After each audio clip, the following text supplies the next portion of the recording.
días con todos ustedes. El día de hoy vamos a continuar un poco con la temática que quedó el día de ayer en el tema de eso.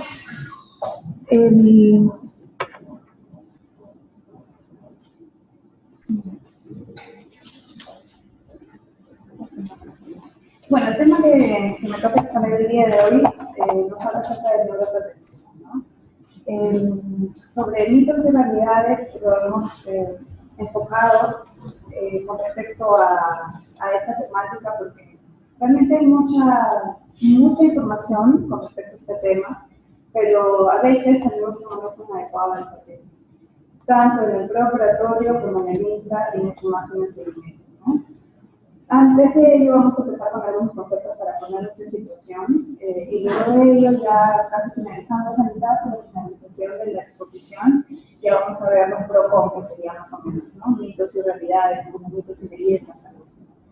Entonces, como el concepto de neuroprotección tenemos cualquier medida que sea profiláctica y sea farmacológica o no, que se puede iniciar antes o constantemente con el consulto o con la noxa hipóxica, que puede ser hipóxica o higiénica, con el fin de incrementar o sobrellevar la tolerancia neuronal. Luego de eso vienen otros conceptos de los cuales vamos a echar mano para poder entender toda la fisiopatología en lo que se sumerge en la neuroprotección.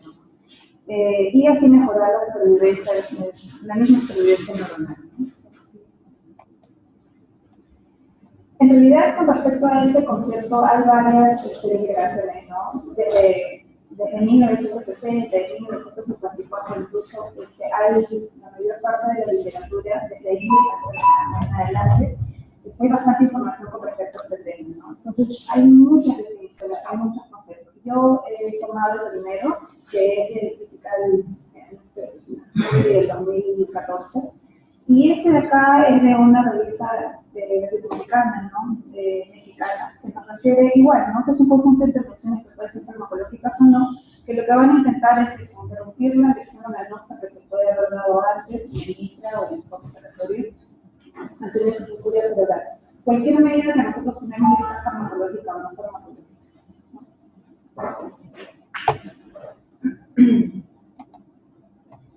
En cuanto a la lesión cerebral, ya lo hemos visto el día de ayer con algunas asociaciones de la anestesia. Existen varias formas, pero los mecanismos son muy simples, ¿no? En realidad podría darse por una noxa higiénica, hipóxica o por otra médica. Y dentro de ese campo, podemos integrar diferentes patologías que pueden conllevar al paciente, ¿no? Como edema cerebrante, ruptura de aneurisma, vasoespasmo, edema citotóxico, edema vasogénico, shock neurogénico. Hay varias aristas que pueden salir solamente tocando ese punto, ¿no? En realidad es un tema bastante amplio, pero vamos a tratar de resumirlo. Sí. Luego de haber visto cuáles son las noxas que pueden conllevar a una lesión cerebral, vienen aquí las secuelas o las consecuencias, ¿no? ¿Qué puede suceder luego de esta lesión cerebral? Va a haber una cascada inflamatoria, apoptosis, por estrés oxidativo, citotoxicidad, disrupción de la barrera hematoencefálica, entre otras, ¿no? Eso lo vamos a ver en el siguiente.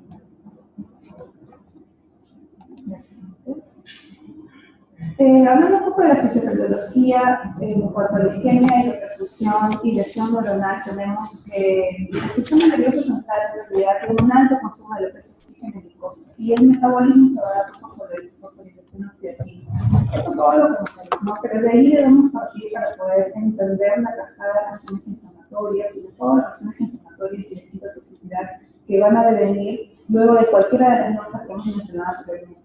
Casi todas van a tener un mismo desenlace, digamos, ¿no? Que es apoptosis en materia neuronal, ¿no?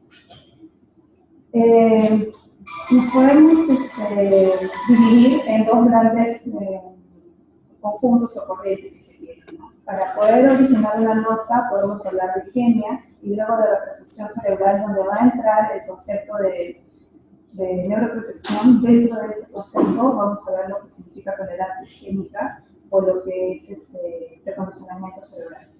Que en la mayoría de libros, en la mayoría de literatura respecto lo mismo. En el primer conjunto que habíamos mencionado en el anterior, habíamos hablado de isquemia, y vamos a dividirlas en dos, ¿no? En isquemia y en repercusión cerebral.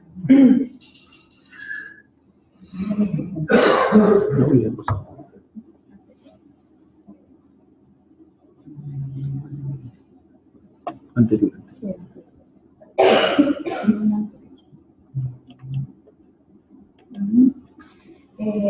Lo que sucede dentro de este, digamos, de este contexto de isquemia cuando ocurre la náusea cerebral es que vamos a tener un conjunto de secuelas, ¿no?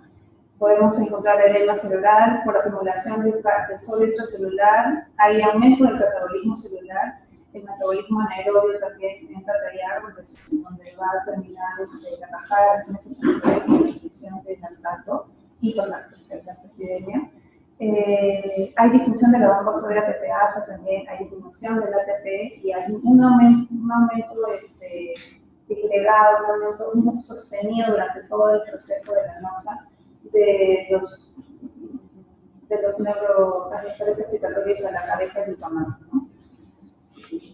Luego, en el otro campo tenemos lo que es la repercusión cerebral, ¿no?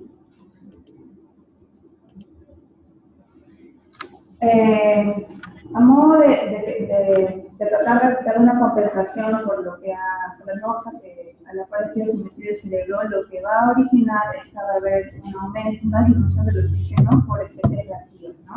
Por radicales de oxígeno, va a haber alteración de la oferta de oxígeno y glucosa, va a haber hiperglicemia por estrés oxidativo, por estrés neuroquirúrgico o por el mismo estrés con la misma náusea, ya sea hipóxica, isquémica o con la lesión traumática. Igual vamos a ver hiperlactacidemia,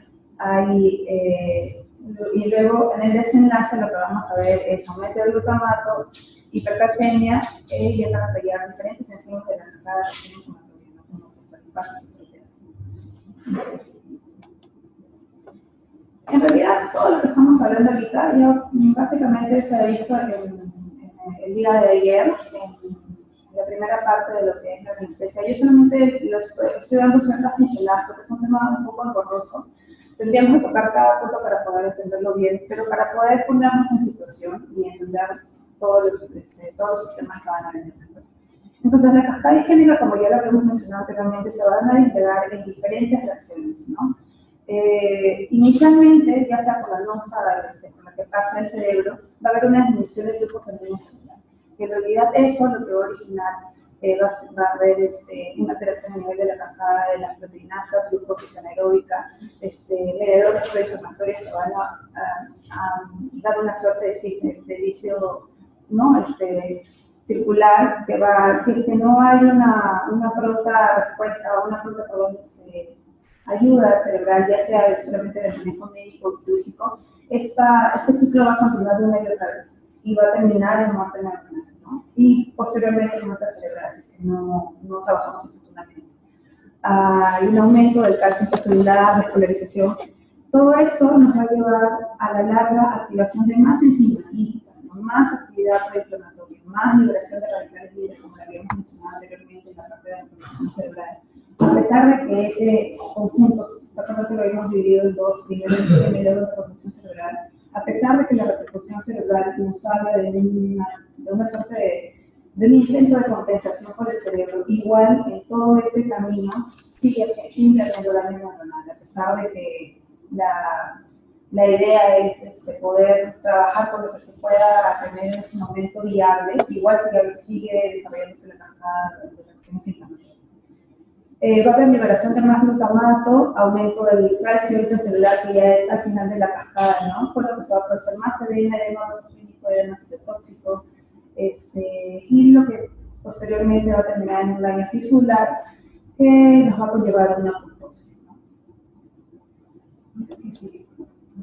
Dentro de la cascada que hemos visto anteriormente, isquémica, la cascada de reacciones proinflamatorias que van a llevar a la muerte neuronal, si es que no tenemos una acción oportuna, hablan bastante del estrés oxidativo. Es una parte pequeñita, pero que lo tenemos que tener bastante en cuenta porque es, digamos, que el acné o el núcleo de toda la náusea, ¿no? Ya sea, como hemos mencionado anteriormente al inicio, por una injuria traumática, por una isquemia o por una hipoxia, ¿no? Pero generalmente esas tres van a llevar casi al mismo. En toda la literatura que ustedes encuentran, en todo lo que puedan leer, casi siempre tiene el mismo desenlace, ¿no? Entonces, hablamos otra vez de que hay, ¿no?, cascadas inflamatorias, la cascada inflamatoria y citotoxicidad. Vienen a intervenir aquí el trabajo de los generadores inflamatorios, APH, oxidasas, intoleranzas, que van a terminar en un daño celular y posteriormente en muerte celular.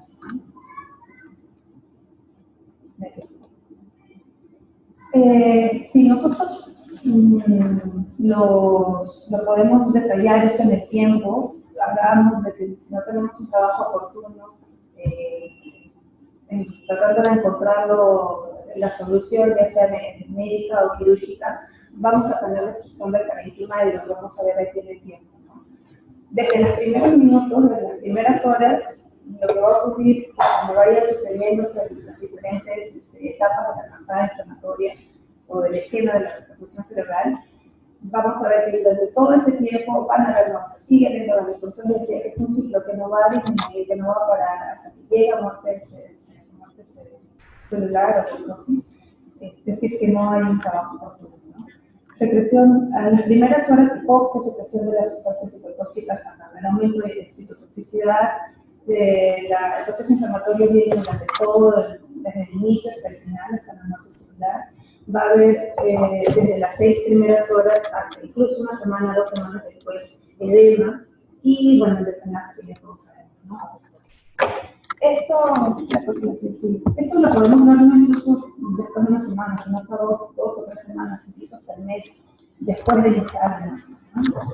Algunos conceptos a tener en cuenta. Ahora, después se dice toda esa primera parte que es molecular, más psicopatológica, ya vamos a entrar con algunos conceptos que también ya se han visto en las exposiciones anteriores.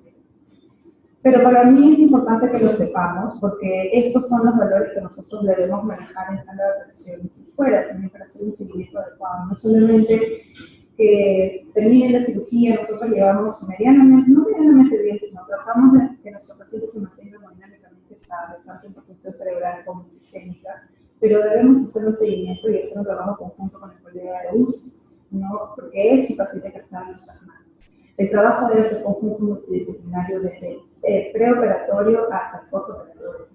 Y todas estas etapas, conforme vaya disminuyendo el flujo de sanguíneo cerebral, de acuerdo a la náusea que tenga el paciente, vamos a verlo, vamos a ver las secuelas o las consecuencias que pueden haber, ¿no? Si tenemos un flujo sanguíneo cerebral mayor de 50, sabemos que es un valor normal. Pero conforme vaya disminuyendo de acuerdo a la náusea cuál es la infuria del cerebro, encontramos valores límites hasta 50, de 15 a 20, algunos refieren de 14 a 18. Hablamos de una isquemia evidente y estamos hablando del primer conjunto que decíamos, isquemia y repercusión cerebral, ya estamos hablando de isquemia cerebral. Cuando bajan los valores menos de 10 o 15, se habla de una conjunta isquémica, que ya vamos a ver posteriormente. En menor de 6, obviamente se puede observar ya una concentración, si tenemos a nuestro paciente bien utilizado, isoeléctrico, faciplano, o signos de daño neuronal, que posteriormente van a terminar en muerte celular. Estos umbrales de isquemia es importante para nosotros también verlo. Lo que hemos visto hace un ratito es, digamos, que las consecuencias más palpables que nosotros con las que podemos manejar. Pero lo que tenemos hacia la izquierda es toda la parte molecular, toda la parte fisiopatológica, que otra vez es necesaria entenderlas y saberlas para manejar nuestros valores, ¿no? Hablamos de un daño celular, conforme hemos referido que va disminuyendo el flujo sanguíneo cerebral, de 50 hasta 30, ¿no? Hay inhibición desde el inicio de la síntesis proteica, hablamos de hiperlactacidemia, hay una liberación excesiva de glutamato, mediadores proinflamatorios que van a estar circulando todo el tiempo. Depresión de ATP, vemos que disminuye el ATP, ese cerebro está sin energía, sin oxigenación adecuada. Y por último, cuando ya hay un daño estructural irreversible, que está yéndose hacia la muerte celular, vemos valores de 10 o menos de 10, hasta 6 o 5, incluso ya no hay una despolitización anóxica, del cual es muy difícil retornar después. Esos pacientes generalmente cuando llegan a ese nivel, si tienen algún grado de recuperación, siempre quedan secundados. hemos visto un poco de todos los valores que hemos mencionado anteriormente, el flujo sanguíneo cerebral, el concepto de renal de género, ¿no? Ya lo habíamos mencionado, ¿no? Esto va a ocurrir cuando tenemos un flujo sanguíneo cerebral más o menos entre 12 y 15, menos de 15, ¿no?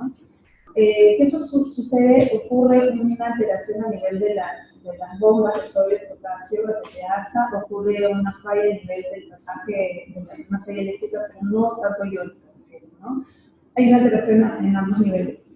Lo que ocurre, esa es la parte molecular, ¿no? Pero lo que ocurre en sí es que hay una zona que va a secundar el infarto, la zona que se isquemiada, en la zona donde ya no va a haber adecuada función neuronal, que es la que circunda esa área, ¿no? Y a través de la cual todavía se puede trabajar. Es esa zona en la cual aún hay viabilidad normal, ¿no? Esa zona que circunda el nefrano y se sostiene porque de una circulación colateral, ¿no? De una circulación de compensación. Bueno, además está decir que nuestro flujo en la zona del infarto y las zonas aledañas a la penumbra es inadecuado, ¿no? Para que haya una función neuronal normal. Si se mantiene, vemos a través del tiempo, como ya lo habíamos visto en la gráfica anterior, en más de 4 horas o hasta 6 horas refiere, el daño neuronal se va a volver, como lo habíamos mencionado, vamos bajando, y al final, cuando se vuelve estructural, ya no hay marcha atrás. Ese cerebro ya quedó dañado y va a quedarse apoyado, ¿no? Hay daño estructural y funcional, ¿no?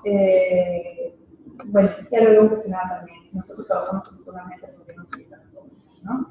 La evolución en horas, vemos, conforme va pasando el tiempo, esa zona de infarto va presentándose y más bien la penumbra, donde nosotros aún podemos trabajar, va disminuyendo, ¿no? Es importantísimo hacer tiempo. ¿Sí? Igual, ¿no? Para hablar del tiempo y del flujo sanguíneo cerebral va disminuyendo, conforme va disminuyendo van habiendo más, incrementándose la cascada, la producción oxidativa, los mediadores proinflamatorios. Terminamos en infarto cerebral cuando hablamos ya del flujo sanguíneo cerebral de 10 a menos, ¿no? Bien, y ahora llegamos a algunos conceptos que tenemos que tener en cuenta, por los cuales hay una compensación natural de casi todos los órganos, en especial del corazón, del cerebro, renal. En nuestro concepto, bueno, vamos a hablar del condicionamiento cerebral, ¿no? Es una capacidad de poder responder a un insulto cerebral en este caso, que es una situación de estrés. Es una propiedad, como ya lo mencionado anteriormente, que podemos encontrarla en muchos órganos, ¿no?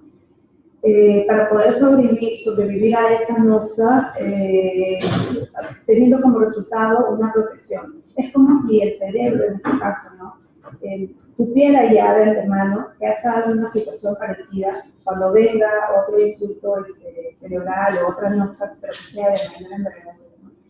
En ese sentido, hay una memoria, una suerte de memoria en la que el cerebro ya va a estar precondicionado, porque sabe lo que va a suceder. Hay un mecanismo de compensación, por eso mismo también hay mediadores proinflamatorios ahí donde empieza la repercusión cerebral.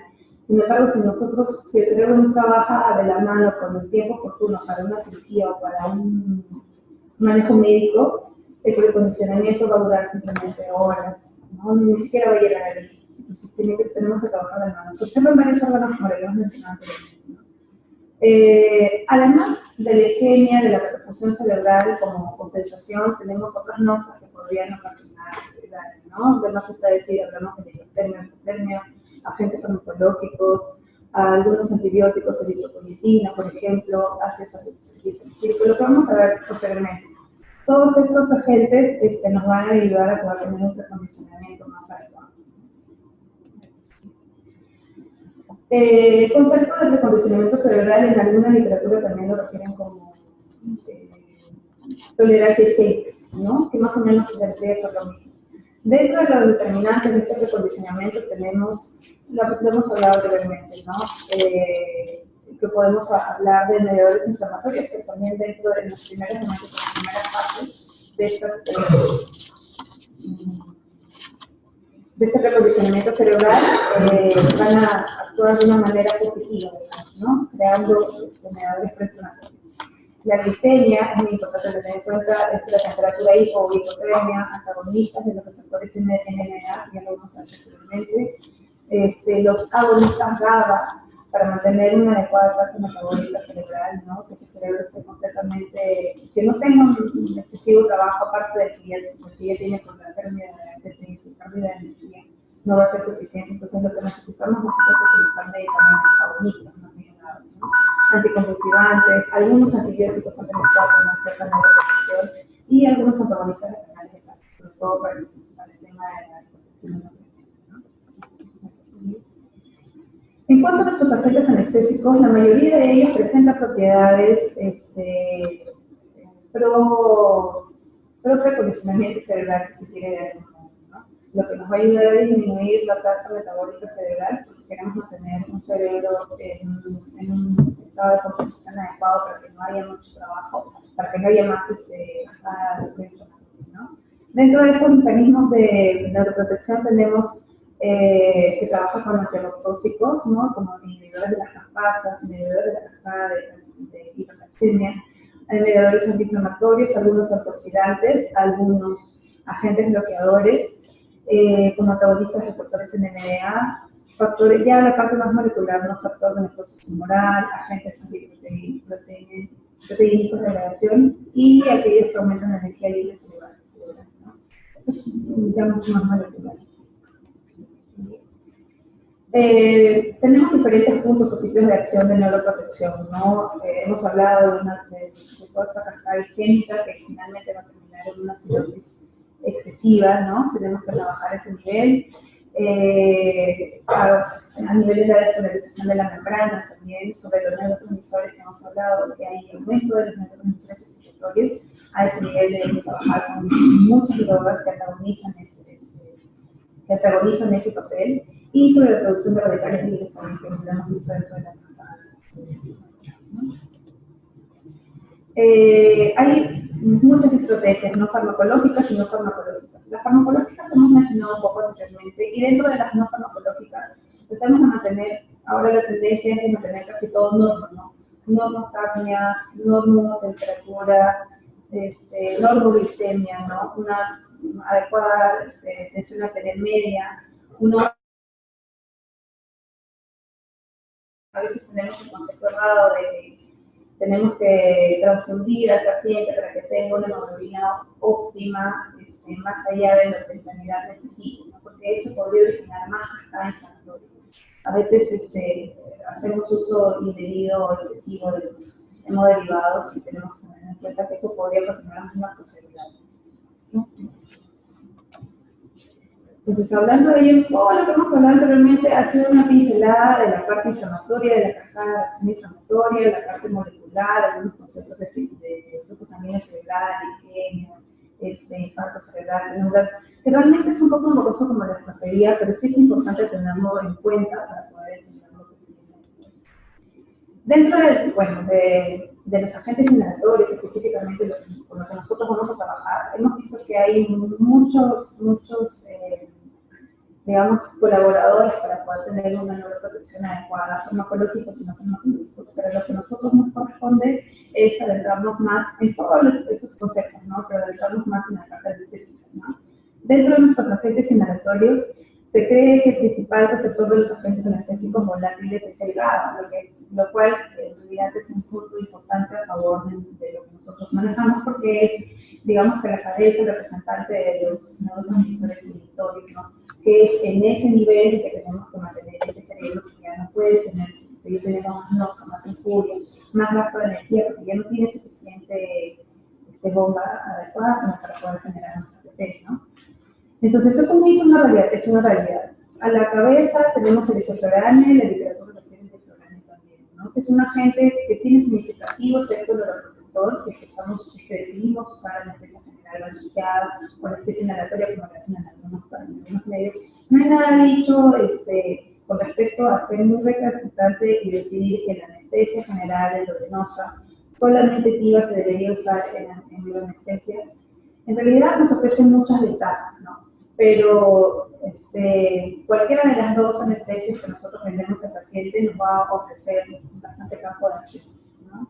No hay nada dicho con respecto, hay muchos estudios a favor de la anestesia activa, incluso en los pacientes neurocríticos, en los pacientes que no estén hemodinámicamente estables, hay diferentes mecanismos de acción, farmacocinética, que ya lo hemos visto en los días anteriores con las exposiciones nativas, que sí se puede trabajar, no hay ninguna justificación para hacerlo. Podemos trabajar con un paciente neurocrítico, por supuesto que sí, en un paciente hemodinámicamente inestable, sí se puede trabajar.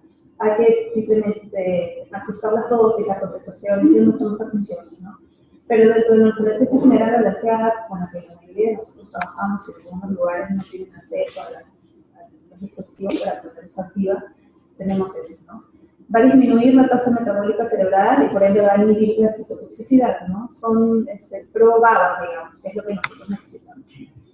Aquí sí. El óxido nitroso que estamos hablando dentro de los inhalatorios, ¿no? Lo referían desde hace mucho tiempo atrás que es un potente neuroprotector, ¿no? Pero han habido diferentes estudios, sobre todo en animales, en los que se han encontrado que en realidad esto es un mito, no es una realidad. La neuroprotección que ofrece está inducida más que todo por una combinación, no solamente de esa gente, sino de esa gente con otros agentes. Y probablemente esa combinación es la que tiene que haya cierto grado de neuroprotección. En realidad no es un neuroprotector exclusivo, ¿no? Potente como el referí. Algo parecido hablamos del xenón, lo que refería que era el paradigma de neuroprotección dentro de los inhalatorios. En este caso sí, pero para los casos de lesión neuronal focal, localizada, ¿no? Han habido muchos estudios en los que se refiere que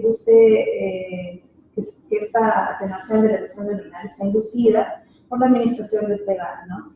Se han hecho estudios en animales, en jóvenes, y lo que refieren es que hay una isquemia focal por la administración del xenón, perdón, hay una disminución de la isquemia focal por la disminución del xenón hasta un 70% aproximadamente. Proporciona una protección neurocognitiva también, lo que refiere es que es superior a la del óxido nitroso, como habíamos mencionado. En cuanto a los barbitúricos, nos refieren que es el estándar de oro, ¿no? Según mucha literatura. Pero en realidad eso no es tan cierto, es una realidad parcial. No es un mito propiamente dicho, porque sí nos ofrece cierta neuroprotección, pero para insultos leves, insultos menores, ¿no? Casi siempre necesitamos coadyuvantes, necesitamos trabajar no solo barbitúricos propiamente dicho, sino con otros agentes más.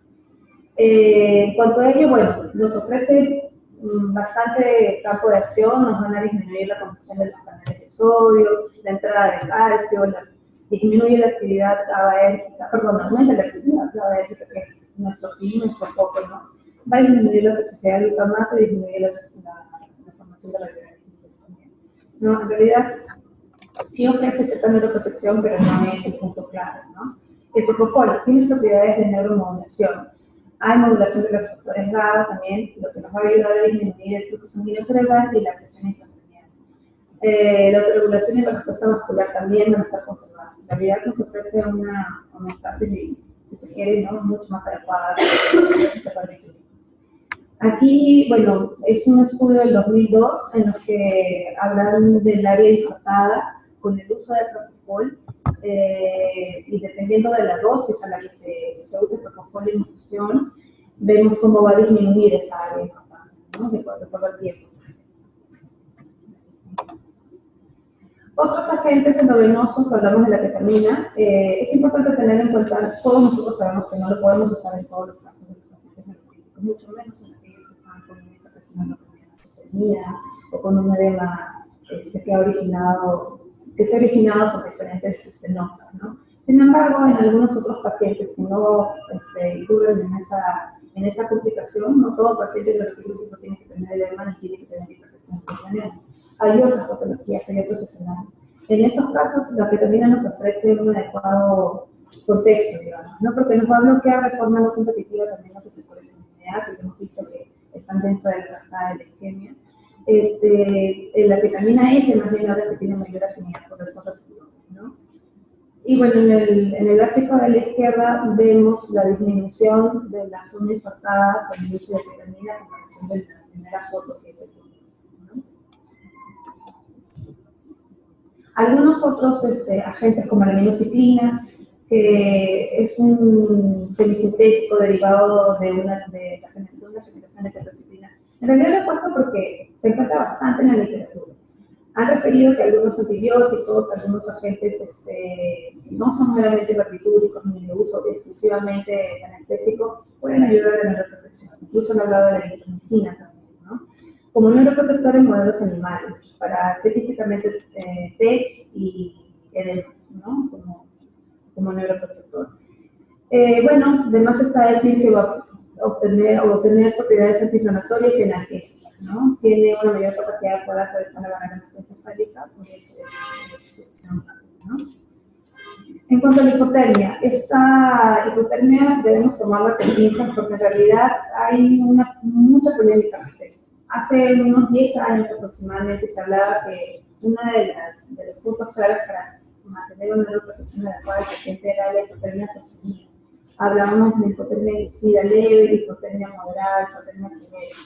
Leve hasta 34 grados, moderada hasta 30 grados y severa hasta menos 30 grados. En algunos casos sí han habido estudios experimentales, pero no se ha concluido que con los estudios controles en mantener al paciente en normotermia haya habido alguna variación, ¿no? O que haya sido estadísticamente significativa.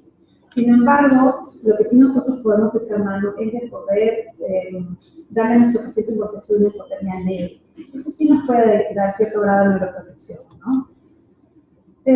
También hipertensión inducida en algunos casos, ¿no? Cuando los pacientes tienen complicaciones, por ejemplo, por un aneurisma roto y devienen en vasospasmos, nosotros tenemos que manejar adecuadamente las expresiones, nuestra hipertensión intracranial y también hipertensión arterial, ¿no? Entonces, hablamos de una hipertensión inducida en esos casos, ¿no? Entre el 20 y 40% de nuestro basal para una acuerdo de oclusiones de transitoria de vasos, como hemos referido anteriormente, en cirugías en pacientes con vasospasmos, como referido a la anestesia, con alteración en la coagulación, ¿no? El manejo de la glicemia además está a decirles no que está dentro de la neuroprotección. Se ha visto en diferentes estudios, que ya lo vamos a mencionar posteriormente, que el gol estándar es mantener un enorme glicemia. Hablaban anteriormente de 80 hasta 140, ¿no? Pero en realidad mantener al paciente lo último, según las últimas guías, en una adecuada neuroprotección con respecto a la glicemia es desde 120 hasta 180 miligramos por decilitro. Ese es nuestro, digamos que nuestro punto, nuestro foco, nuestro objetivo en cuanto a la glicemia.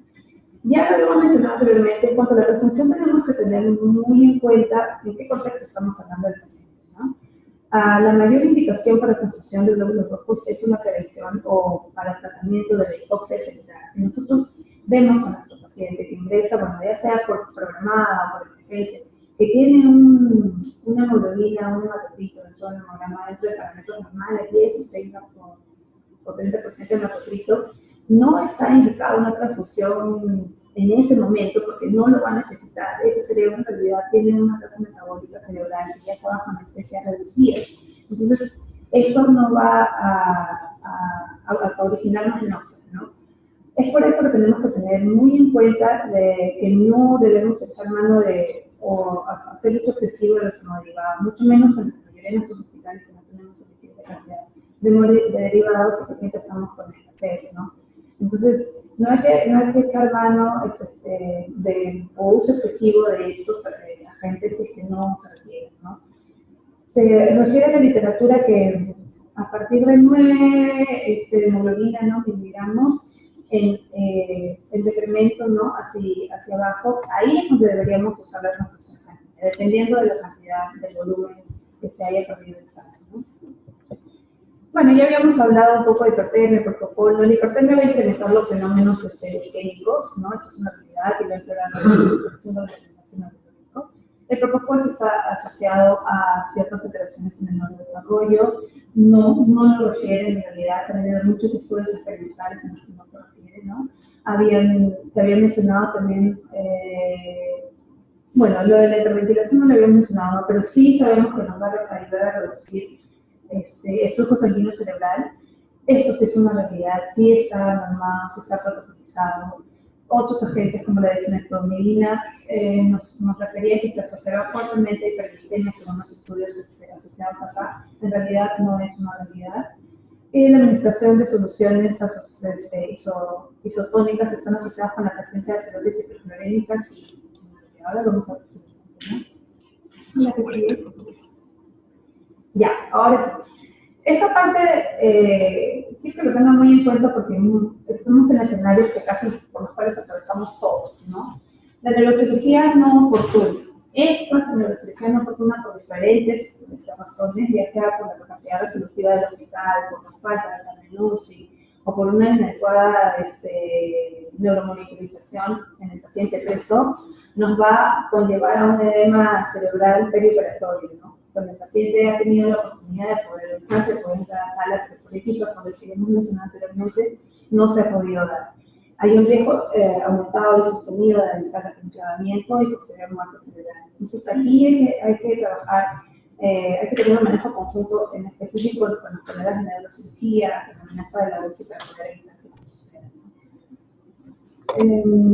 Todo paciente con edema cerebral agudo, ya sea por un aneurisma, por otra noxa, sea roto, etcétera, requiere manitol. Todo paciente requiere manitol. La respuesta es no. ¿Por qué? Porque nosotros tenemos que agrupar a nuestros pacientes de acuerdo a la mayor conveniencia. Sí debemos usar terapia osmótica, pero no toda la terapia osmótica es manitol, ¿no? Y tampoco debemos usar indiscriminadamente solamente solución hipertónica o como algunos refieren una terapia conjunta, ¿no? De manitol y solución hipertónica.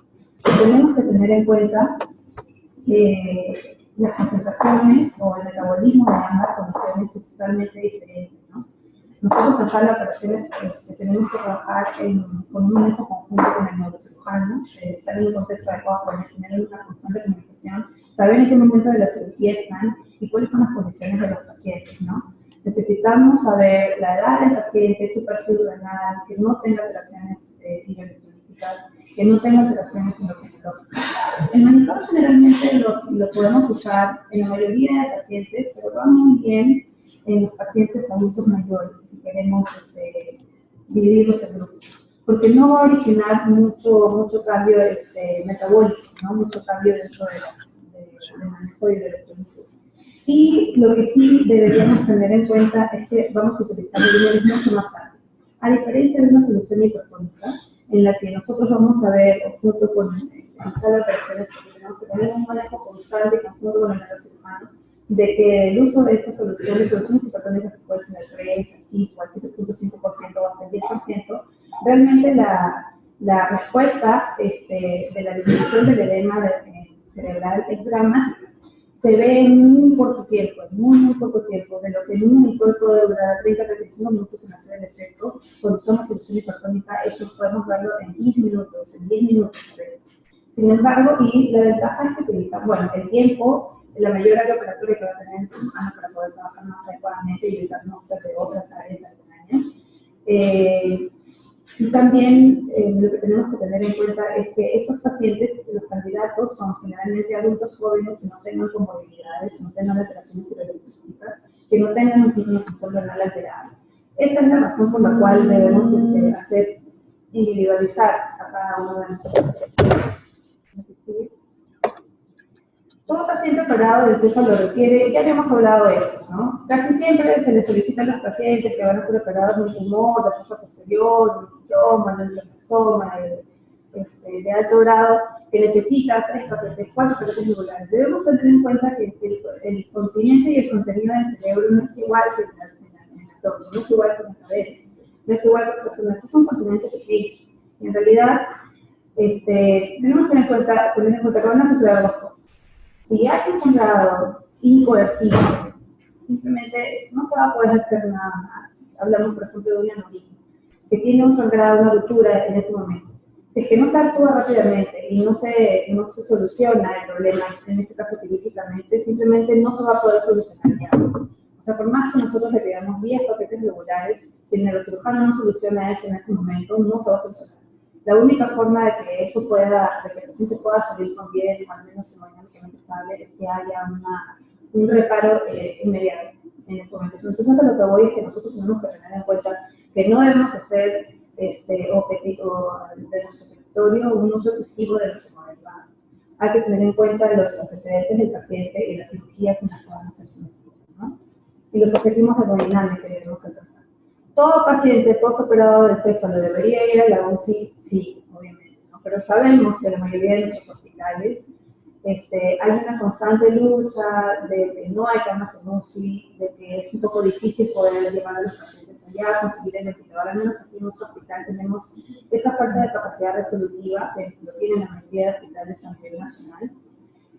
Sin embargo, hay algunos pacientes, no todo paciente operado del céfalo tiene que salir, digamos que hemodinámicamente inestable. Hay algunos que pueden haber sostenido una cirugía adecuada, pero lo que sí necesitamos es que tenga una monitorización, una neuromonitorización adecuada, que muchas veces eso no lo vamos a encontrar en una recuperación de generales como la mayoría de nuestros hospitales.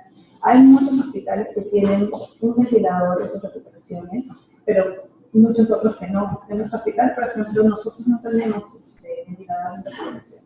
Entonces es una lucha constante de que los pacientes no entran a la sala por falta de cama y se va haciendo un círculo vicioso, ¿no? Vemos que no hay cirugías oportunas, sigue habiendo más edema cerebral, siguen equilibrándose más los pacientes, sigue habiendo más cerebral, ¿no? Entonces, ante eso nosotros debemos de sopesar y ver qué pacientes los podemos dirigir hacia una monitorización adecuada. Idealmente tiene que ser una UCI, pero que si no lo tenemos, el paciente ofrece condiciones adecuadas, podríamos hacerlo de una pero con una neuromonitorización adecuada. Todo paciente postoperado de encéfalo debe salir intubado. La pregunta que todos nos hacemos, no. En realidad no debería ser así. Es más, deberíamos de nosotros enfocarnos a que la mayoría de nuestros pacientes hemodinámicamente estables, de cirugía programada, salgan extubados, porque la idea es que haya una evaluación o desempeño de la función neurológica inmediatamente después, ¿no? Para que se pueda observar si es que la cirugía ha sido exitosa, si es que ha habido un daño neuronal, funcional, ¿no? Entonces debemos evaluar eso, ¿no? No todo paciente debe salir extubado. Ofrecer condiciones adecuadas al paciente, sí, ¿no? Pero sopesando, ¿no? ¿Toda cirugía del encéfalo es sinónimo de anestesia general? No, ¿cierto? Hay muchas cirugías que simplemente se pueden hacer con sedacción. Hay muchas hematomas, hematomas oculares crónicos, por ejemplo, de pacientes adultos mayores que están hemodinámicamente estables, que ya tienen 2, 3 semanas, a veces son meses, en los que simplemente hacen una suerte de un keyhole, refieren un hoyito para drenar, incluso a veces lo pueden hacer de manera endoscópica, si estamos en manos expertas de neurocirujano, se puede hacer hasta con sedación. Entonces, todas esas cosas tenemos que tener en cuenta. Esos son los mitos que nosotros tenemos en el chip de todo paciente neuroquirúrgico, que tenga que salir de sala de operaciones a la UCI, que tenga que salir intubado, que todo tiene que ser con anestesia general. Debemos de tratar de cambiar todo eso para hacer un mejor manejo de nuestros pacientes, ¿no? Lo que viene acá son estudios, ¿no? Diferentes tipos de estudios en comparación de hipotermia y normotermia, toda integrada normotermia. Y bueno, en áreas del tiempo, lo que continuaba eran estudios que simplemente representaban lo que yo les había mencionado anteriormente. Son estudios de 2015, 2016, 2017, en los que nos refieren todo lo que ya habíamos mencionado anteriormente, ¿no? Bueno, ya hemos llegado al final de la exposición. Espero que haya sido de su agrado. Es un tema bastante amplio, pero me hemos tratado de poner un poco la experiencia que tenemos acá y sé que la mayoría de ustedes tienen las mismas situaciones en sus hospitales, así que estamos hablando en el video. Bueno, gracias. Un aplauso.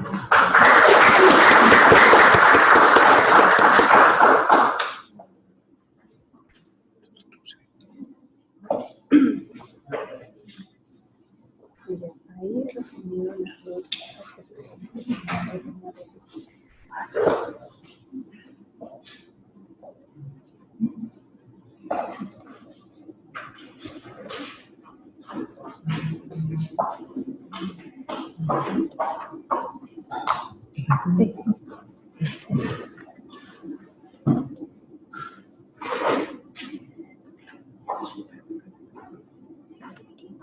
Yo voy a hacer mis diapositivas porque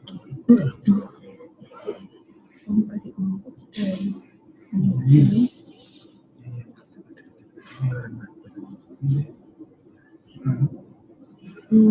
No hay presentación.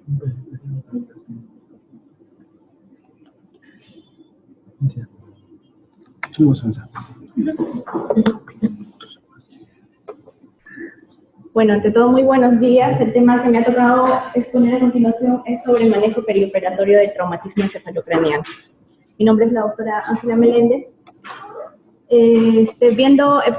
Hablando sobre epidemiología, vamos a ver la casuística de Estados Unidos en comparación con la de Perú. Acá en Perú no ha habido muchos estudios al respecto. He encontrado una literatura del 2014 que se realizó acá mismo en el Hospital Cayetano Heredia, en el cual, bueno, la epidemiología en Estados Unidos es la primera causa de muerte, también es lo mismo en Perú.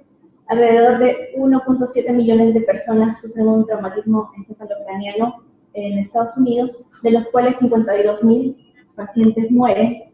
Se presentan 3 picos de incidencia. Entre la edad de 0 a 4 años hay un pico de incidencia, entre 15 y 24 años hay otro pico, y mayor a 65 años también existe otro pico de incidencia. La incidencia se ha visto que es mayor en varones que en mujeres, al igual que acá en Perú.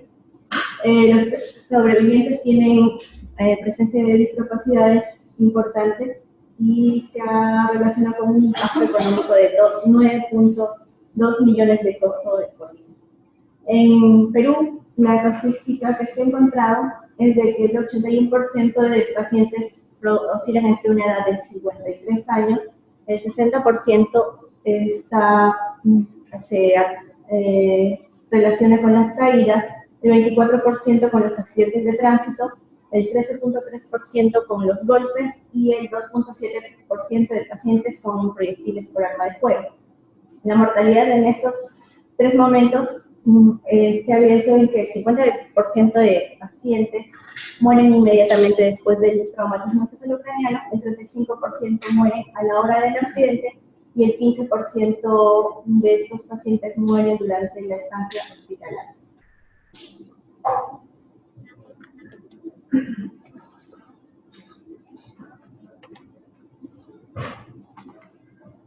Bien, vamos a ver que ante la noxa o el traumatismo encefalocraneano se produce una lesión primaria, el cual no es prevenible. Esta no se puede evitar, no se puede evitar que el paciente se caiga del tercer piso, no se puede evitar que el paciente se golpee la cabeza. Se produce el traumatismo encefalocraneano se produce por mecanismos de aceleración y desaceleración, por un impacto directo o por una lesión penetrante o por ondas de choque. Esta nos va a llevar a la presencia de lesiones secundarias, el cual sí puede ser prevenible y nos puede llevar a mejores resultados. Dentro de las lesiones primarias se consideran el hematoma intracerebral, el hematoma subdural, el hematoma extradural, el daño axonal difuso, que es mayor a 6 horas, la conmoción cerebral menor a 6 horas, y sobre la lesión secundaria podemos llevar a medidas de intervención terapéutica que nos van a conllevar a la vez a tener mejores resultados posteriores. Dentro de la lesión secundaria vamos a tomar en cuenta, para el traumatismo encefalocraneano, hablando de este punto, lo principal es la hipotensión arterial, que ha sido descrita como muy deleteria en estos pacientes. Debemos de manejar unas buenas presiones de perfusión cerebral, un buen flujo sanguíneo cerebral. Tenemos que evitar la hipoxia, la hipertensión, la hipercapnia, hipocapnia, la hipoglicemia, la hiperglicemia, el aumento de la presión intracraneana. Como se habló en temas anteriores, se debe llegar todo a una normotermia, normocapnia, normoxemia, normovolemia. Dentro de los mecanismos de lesión celular, como un repaso o algo breve, se produce por la liberación del neurotransmisor, que es el glutamato. Este a la vez va a producir una liberación de calcio. Este calcio va a ingresar masivamente a la célula, y va a producir daño a nivel mitocondrial. Va a producir también la liberación de mediadores inflamatorios como el factor de necrosis tumoral 1, 6 y 10, las interleucinas 1, 6 y 10 y el factor de necrosis tumoral alfa. Este a su vez va a traer una producción de lipasas, proteasas, metaloproteínasas que van a producir un daño a nivel de la barrera hematoencefálica, produciendo una disrupción entre las conexiones, produciendo también una falla en la bomba sodio-potasio TPasa, una disminución de glucosa, y se va a producir así un edema a nivel intracelular. También va a producir un daño estrocitario, produciendo liberación de mediadores endoteliales y a la vez a una vasoconstricción. Y todo esto va a terminar en una necrosis, apoptosis y una muerte neuronal. Todo va a depender de que se lleve un buen equilibrio entre esta cascada inflamatoria para tener buenos resultados posteriores en el manejo del proceso inflamatorio cerebral. Bueno, recordando, vamos a ver que el volumen intracraneal, la ley de Monro-Kelly está dada por el componente intracraneal, que es el parénquima cerebral, el líquido cefalorraquídeo y el componente sanguíneo. La calota en sí, que es rígida, el cráneo, no puede variar, pero sí los otros componentes. Sí pueden variar subiendo uno, disminuyendo otros, pero cuando se supera este mecanismo de defensa, ahí es cuando se va a producir el aumento de la presión intracraneana. Bien, dentro de la autorregulación cerebral nosotros debemos de mantener una buena presión de perfusión cerebral. Se ha visto en valores entre 50 y 70. Sabemos que esta autorregulación cerebral se va a producir cuando se maneja entre 50 y 150. Hay que evitar en estos pacientes con TEC la hipotensión, porque a la final va a llevar a una disminución del flujo sanguíneo cerebral.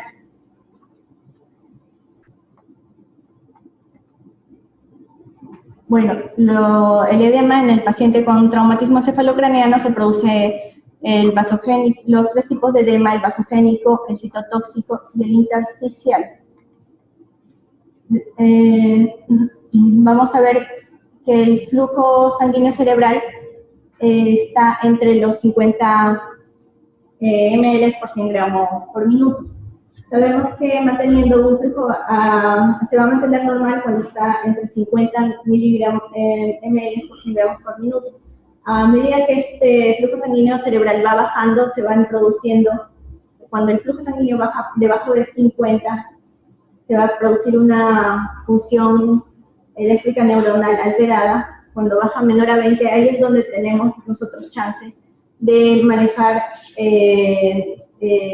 una buena perfusión, porque esta zona se considera una zona de penumbra isquémica. Tenemos un cierto tiempo para reanimar ese cerebro. Cuando ya rebasa esta capacidad y el flujo sanguíneo cerebral es menor a 10, ahí es cuando se va a producir el infarto cerebral. Y este va a ser irreversible. Dentro de la evaluación preanestésica debemos de tomar en cuenta el estado circulatorio del paciente. Muchos de estos pacientes vienen con traumas y lesiones asociadas.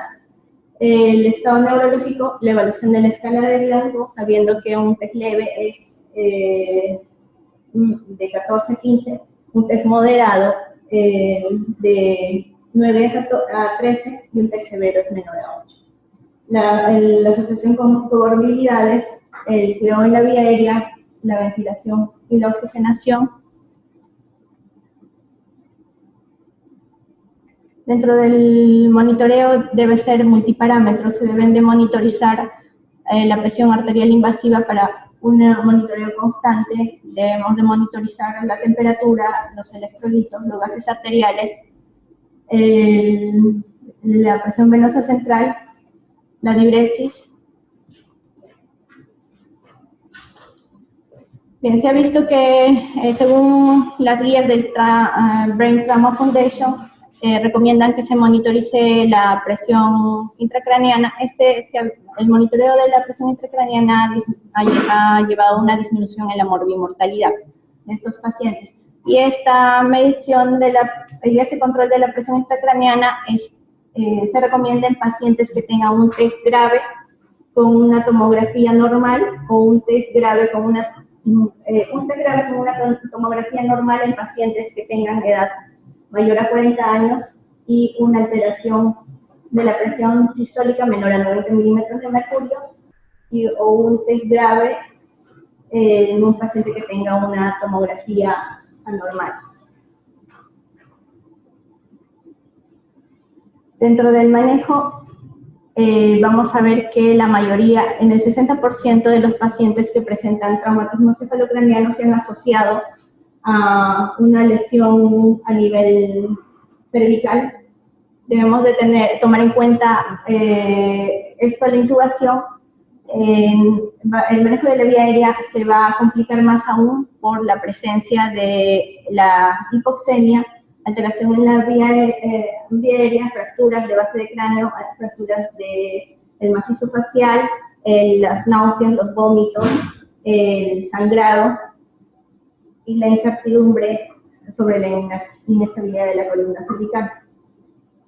Se recomienda la intubación en secuencia rápida y se ha visto estudios donde siempre con la intubación va a haber cierto grado de movimiento a nivel de la columna cervical. Esa debe de ser, la intubación debe ser con fijación manual, con estabilización manual, y podemos usar nosotros ciertos instrumentos de vía aérea. En un estudio se ha visto que el uso del laringoscopio convencional, el movimiento de la cabeza ha sido mayor en comparación con el uso del glidescope. Y este movimiento se ha reducido aún menos con el uso del broncofibroscopio.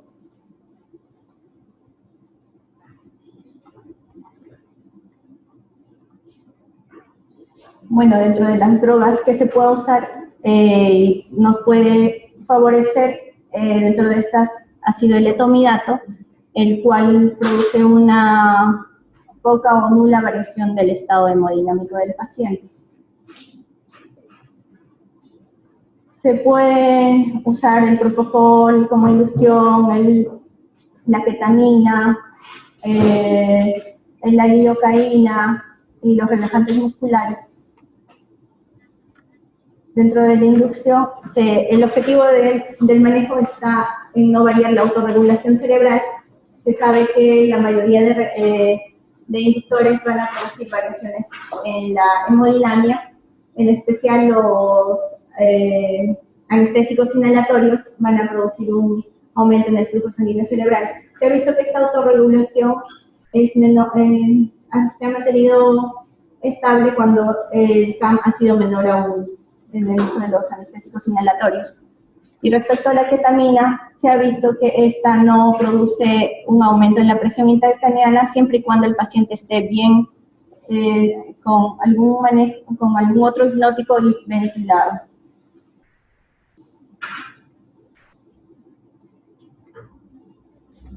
Dentro del manejo de los fluidos se recomienda la solución serina al medio normal y como última instancia, en caso se presente una hipertonicidad, podemos usar el ringer-lactato.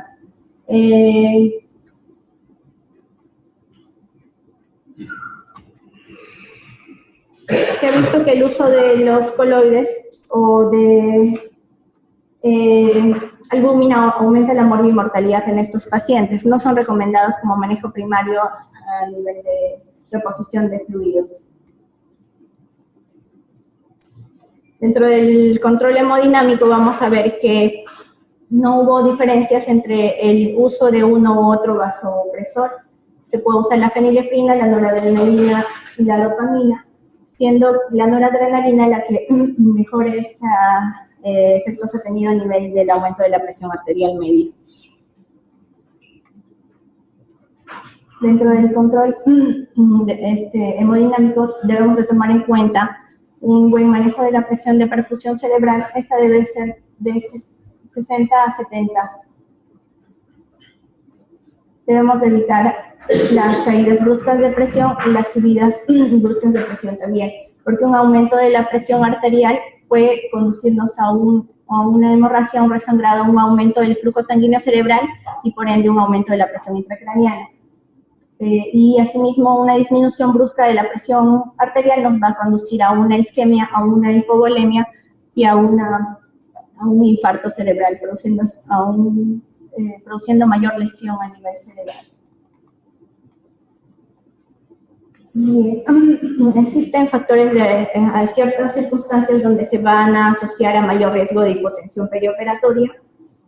Según los estudios del Brain Trauma Foundation, los pacientes que van a presentar mayor riesgo de hipotensión perioperatoria van a ser aquellos que presentan lesiones múltiples en la tomografía. La duración de la anestesia también se ha visto relacionado a mayor riesgo de hipotensión. También se ha visto mayor riesgo de hipotensión en pacientes que presentan una hemorragia subdural. Esta hipotensión es bien deleteria en estos pacientes con TEC. En este estudio realizado se ha visto que la disminución, el aumento del 2% de la hipotensión ha llevado a duplicar o triplicar la mortalidad en estos pacientes. Por eso nos da tres situaciones en las cuales debemos de mantener una buena presión, tres grupos etarios donde debemos de mantener una buena presión arterial media. Debemos de mantener entre 110 en pacientes entre los 15 a 40 años de edad, mayor a 100 en pacientes que tienen de 50 a 69 años y mayor a 110 en pacientes que son mayores a 70 años. Bien, dentro del aporte de oxígeno debemos optimizar el aporte de oxígeno manejando una saturación de oxígeno mayor a 90, una presión arterial de oxígeno entre 60 a 200 milímetros de mercurio y una presión de CO2, un CO2 entre 35 a 40 milímetros de mercurio. Debemos de asegurar una buena normoxemia y normocao. Dentro de la terapia osmótica, bueno, no hubo diferencias entre si un osmótico es mejor, el mannitol o la solución salina hipertónica. Bien se ha visto que la solución salina hipertónica ha disminuido en el 66% a los 30 minutos la presión intracraneana y el mannitol tuvo una menor disminución en el 28% a los 30 minutos. Hay que tomar en cuenta que el mannitol debemos de tratar de evitar en pacientes con falla renal y que tengan un riesgo de hipovolemia, como son en estos pacientes. La solución salina hipertónica se puede usar al 3% a las concentraciones del 7.5% y a la de 23.4%. No hubo diferencias entre el uso de cualquier porcentaje de esto.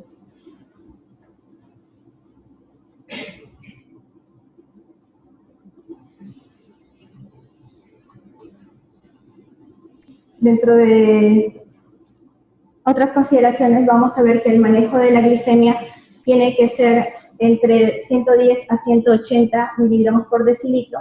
Se ha visto que un control estricto de la glicemia va a producir mayor mortalidad en estos pacientes en comparación que el control convencional.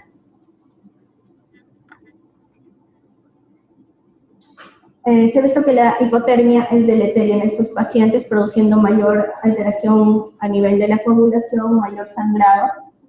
No se recomienda una hipotermia terapéutica en estos pacientes, salvo que se produzca una hipertensión endocraniana refractaria.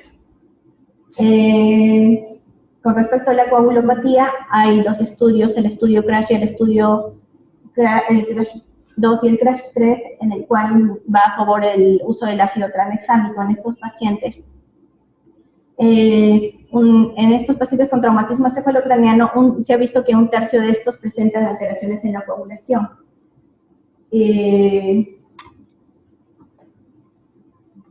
El uso de barbitúricos, si bien tienen un efecto neuroprotector, se recomienda el uso moderado porque cuando usamos a dosis terapéuticas fuera de lo normal, estos van a llevar a una hipovolemia, siendo aún así más deleterio para el paciente.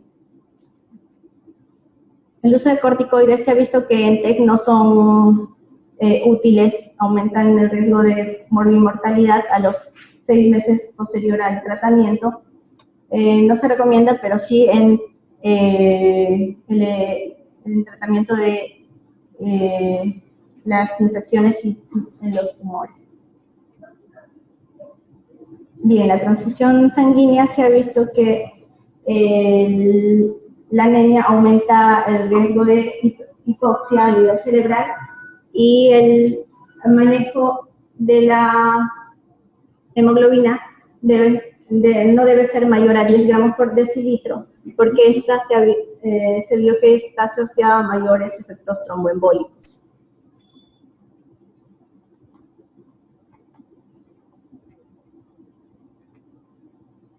Y como última terapia se usa la craneotomía descompresiva, en el cual se ha evidenciado que esta disminuye la presión intracraneana en un 15% y sumado a la apertura de la dura madre, este aumenta aún más en un 70%.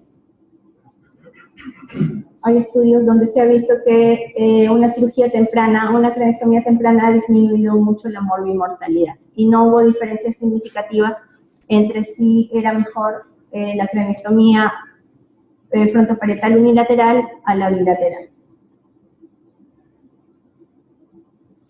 Eso sería todo. Gracias.